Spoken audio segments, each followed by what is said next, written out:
a intenção de encontrar aquela mulher. Ele já sabia quais seriam os frutos gerados na vida daquela mulher. Ele já a conhecia, ele tinha a intenção.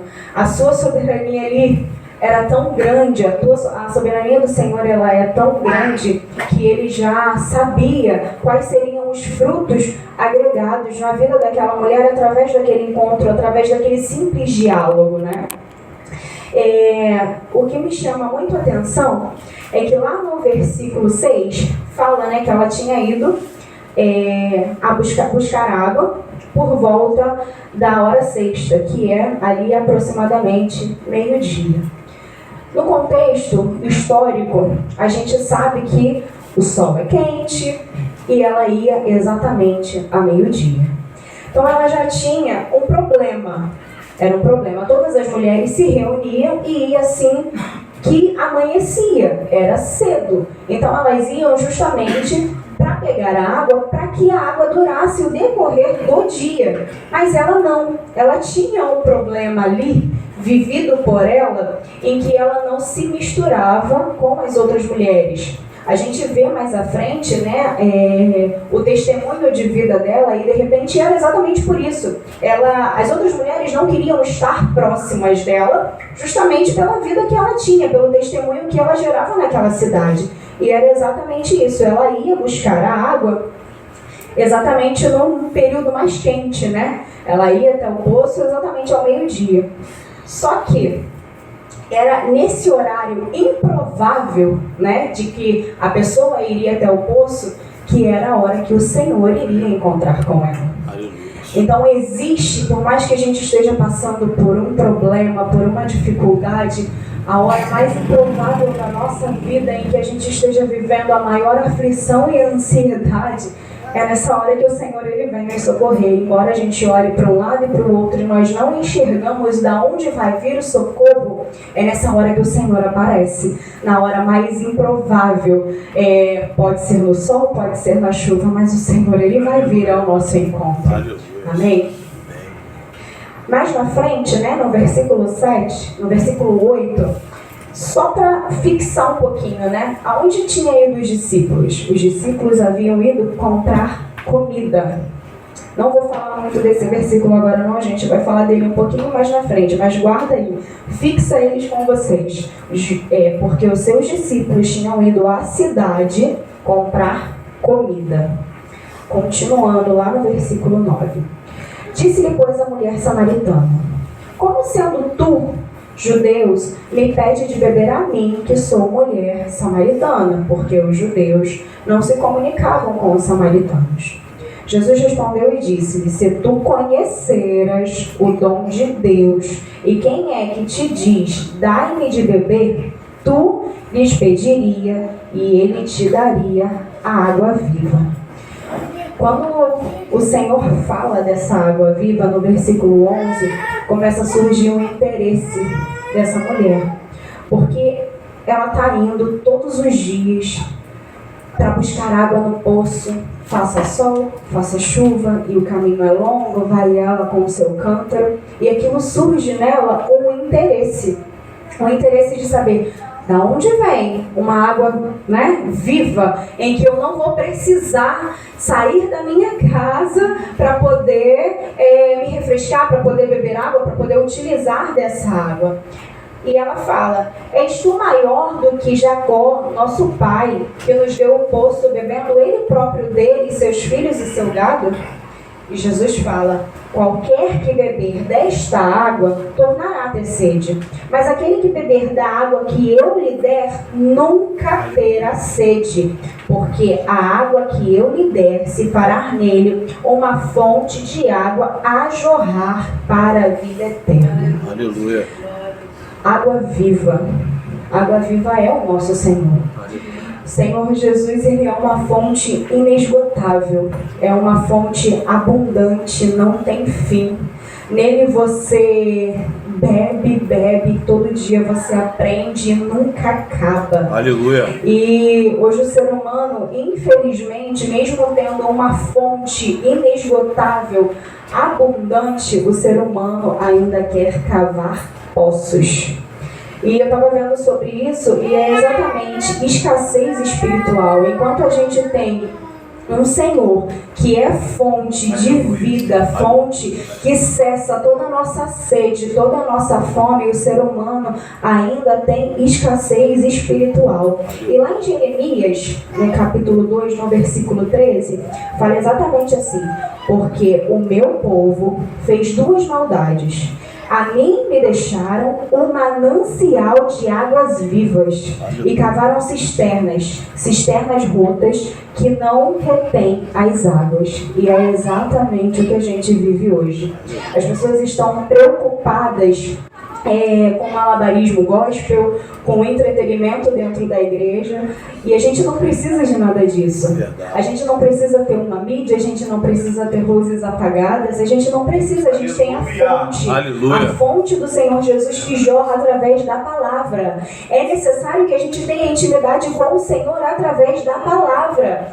E assim, é muito bom compartilhar com os irmãos no momento de culto, no momento de comunhão, em adoração, mas a gente precisa viver isso dentro da nossa casa, desde o acordar até o deitar. É cultuar o Senhor com a nossa vida. É isso que a gente precisa fazer. E as pessoas estão cavando poços. E quando a gente vê as pessoas buscando entretenimento dentro de uma igreja, como uma luz apagada, como um show, como a gente vê muitas das vezes, né, as igrejas hoje a gente passa e a fachada delas é uma casa de show, são as luzes apagadas, várias luzes piscando, fumaça saindo, e as pessoas estão ali e a fonte de água viva ali não está ali, porque as pessoas estão cada vez mais buscando entretenimento e sem dar valor ao que o Senhor ele representa, ao que o Senhor verdadeiramente é na nossa vida. E quando ela ouve isso, ela se interessa, ela busca saber, ela quer dessa água viva e ela toma uma iniciativa de perguntar ao Senhor. E quantas das vezes a gente não toma nenhuma iniciativa na nossa vida? Ontem, lá em casa, a gente fez uma pequena reunião, sabe, com mulheres, que a gente congregava lá na Emmet. Mas para matar a saudade, a gente viveu um momento maravilhoso na presença do Senhor. A gente se reuniu para orar. E oramos e foi uma bênção. E a gente falou muito sobre Ana. E foi até justamente a pregação da Bia na semana passada, que infelizmente nós não estávamos. Ana, ela tomou a decisão de se levantar. No momento em que ela estava triste, angustiada, era necessário que ela se dobrasse na presença do Senhor e se derramasse. E quando ali foi concedido a ela a paz, ela se levantou, e ela se alimentou, e ela bebeu, e foi uma decisão. E assim a gente também vê nessa mulher, ao mesmo tempo, quando ela ouve que existe uma fonte inesgotável, que existe uma água viva, em que não vai permitir com que ela tenha sede, ela se interessa. Opa, eu quero dessa água, eu preciso. E continuando, lá no versículo 15, Senhor, dai-me dessa água, para que eu não tenha mais sede e não precise vir buscar.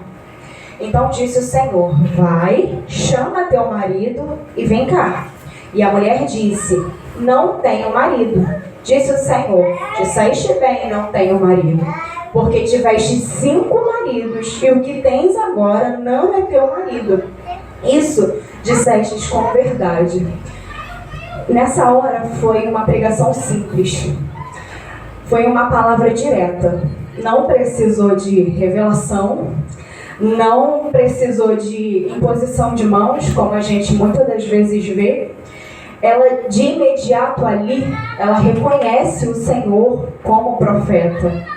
Não precisou ser orada no cantinho, com línguas estranhas, para que ela fosse impactada. Ela estava ouvindo, ela estava sendo confrontada através da palavra que o Senhor trazia ao coração dela. Ela sabia do que ela vivia. Ela sabia da vida em que ela estava vivendo. Ela sabia de tudo isso. E ali, naquele momento, ela poderia simplesmente ter se sentido ofendida, porque é o que acontece hoje em dia. Se a gente entra na igreja e a gente ouve algo algo parecido, algo que nos confronte, a gente nunca mais volta, a gente vai procurar uma outra igreja que vai nos alimentar o nosso ego. Verdade. E ali ela poderia simplesmente ter virado as costas e ter ido embora. Ele era judeu, ela era samaritana, não se davam bem, né? Historicamente, ela poderia simplesmente ter ido embora. Mas não, ela ouviu. E ali foi uma pregação simples. Ao meio-dia, as luzes não estavam apagadas, era olho no olho. Aleluia. E ela não precisava de muita coisa. Ela só precisava ali, aquela voz, ter aquela conversa com o Senhor. Lá no versículo 19, disse a mulher: Senhor, vejo que és profeta. Ela reconhecendo o Senhor. Nossos pais adoraram neste monte, e vós dizeis que é em Jerusalém o lugar que deve adorar. Disse-lhe Jesus: mulher, creia que a hora vem em que não é neste monte nem em Jerusalém que adorareis ao Pai. Vós adorais o que não sabeis, nós adoramos o que sabemos, porque a salvação vem do judeu. Mas a hora vem, e agora é, em que os verdadeiros adoradores adorarão o Pai em espírito e em verdade. Porque o Pai procura tais que assim o adorem. Deus é espírito, e o que importa é que o adorem em espírito e em verdade. Aqui nesse versículo 20, me faz pensar exatamente sobre o que nós conversamos no culto de quarta-feira e sobre a EBD. Porque hoje a gente vive a guerra, tá Israel e a Palestina brigando por terra, e o Senhor aqui já é taxativo em falar, né? Não é em Jerusalém, não é no monte, os que o adoram em espírito e em verdade, e eles não precisam estar no monte, não precisa ir para Jerusalém, e a guerra está acontecendo. Exatamente, hoje a gente vive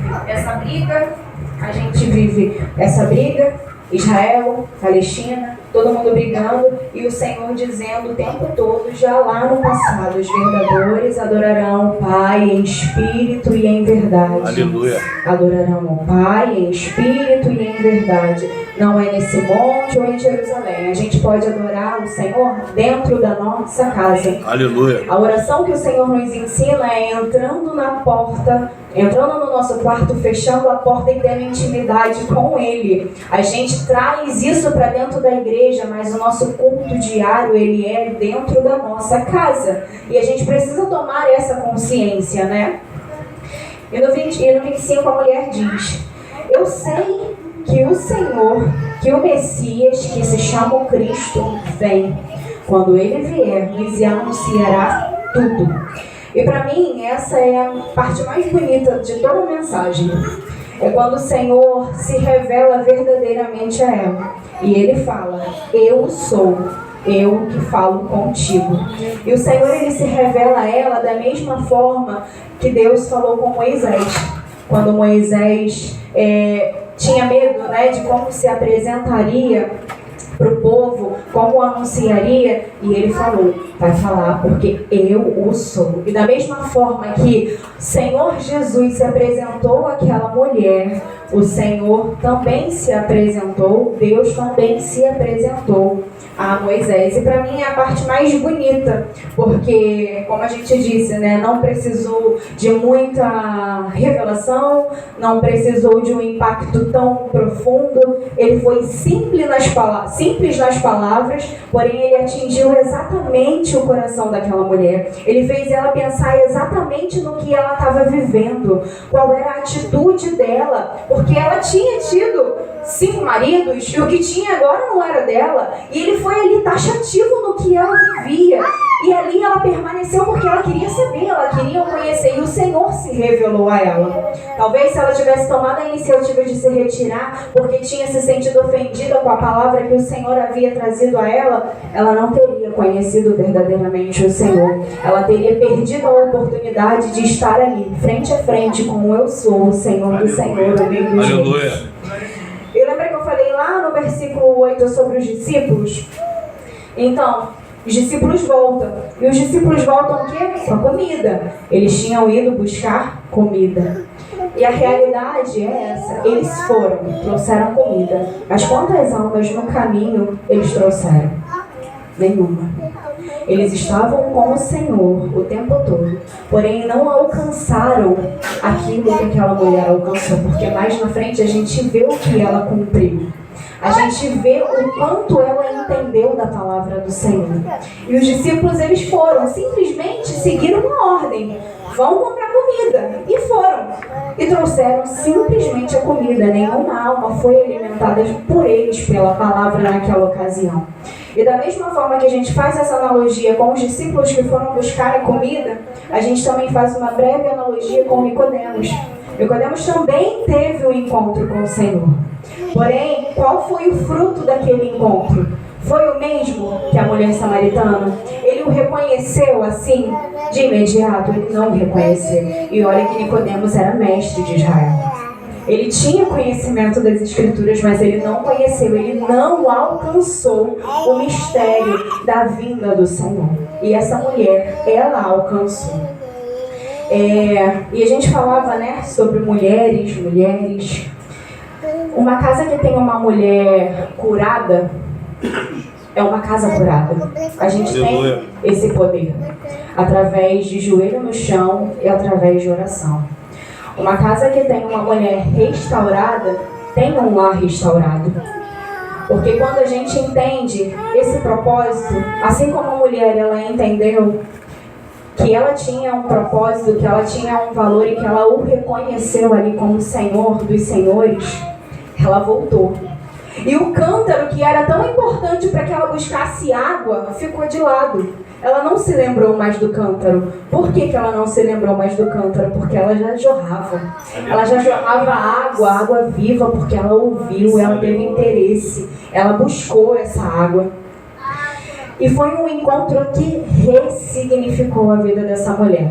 Essa é a palavra-chave, acredito eu, que na minha concepção, de toda a mensagem. Essa mulher, ela teve um encontro tão impactante na vida dela que ressignificou toda a história dela. Ela largou o que era mais importante na vida dela, que era o cântaro, de onde ela iria tirar a água do poço, e ela foi para a cidade. A única coisa que ela queria naquele momento era anunciar o Senhor. Aleluia. Como ela diz, vinde vede o homem que me disse tudo quanto tem feito. Porventura não é esse Cristo? E fecha com chave de ouro, porque toda a cidade, saíram pois da cidade e foram ter com ele. Ela anunciou tão grandemente as maravilhas do Senhor através de uma simples conversa. Aleluia. E foram todos para reconhecer o Senhor. E os discípulos que foram simplesmente comprar pão voltaram somente com a comida. E ela voltou com a cidade. Aleluia. Porque ela teve um verdadeiro encontro, verdadeiramente um impacto através de uma conversa, através de um olhar, através do Senhor Jesus. Ela teve sede, ela bebeu, e o rio de águas vivas correram no seu ventre, assim como diz lá em João 7, no versículo 37 e no versículo 38. Vou abrir aqui rapidinho. João 7, 37 e 38. Que diz assim: se alguém tem sede, que venha a mim e beba. Quem crê em mim, como diz as Escrituras, rios de águas vivas correrão no seu ventre. Aleluia. E correram rios de água viva no ventre daquela mulher. E que nessa noite, a mesma fonte inesgotável que jorra do trono do Senhor, que essa noite possa também jorrar dentro de nós, dentro do nosso ventre. E assim como foi na vida daquela mulher, trouxe um impacto tão grande em que ela trouxe toda a cidade para conhecer o Senhor Jesus, que assim também seja na nossa vida a partir de hoje. Dia 21 a gente tem um encontro de mulheres. Permita que o rio do Senhor passe da gente e possa alcançar todas as mulheres que a gente conhece. Aleluia. Faça um convite, chame, vai ser bom, vai ser maravilhoso, vai ser para a glória do Senhor. Então assim, a gente pode, se a gente olhar, a gente é a maioria dentro da igreja. Então permita que esse rio ele flua dentro de nós, que ele alcance outras vidas, porque a gente não retém só pra gente. A gente abre os nossos lábios, a gente abre a porta da nossa casa, a gente abre o nosso coração e a gente cumpre o ídolo do Senhor da mesma forma que essa mulher ela cumpriu. Amém? Amém, Jesus. Vamos orar mais uma vez.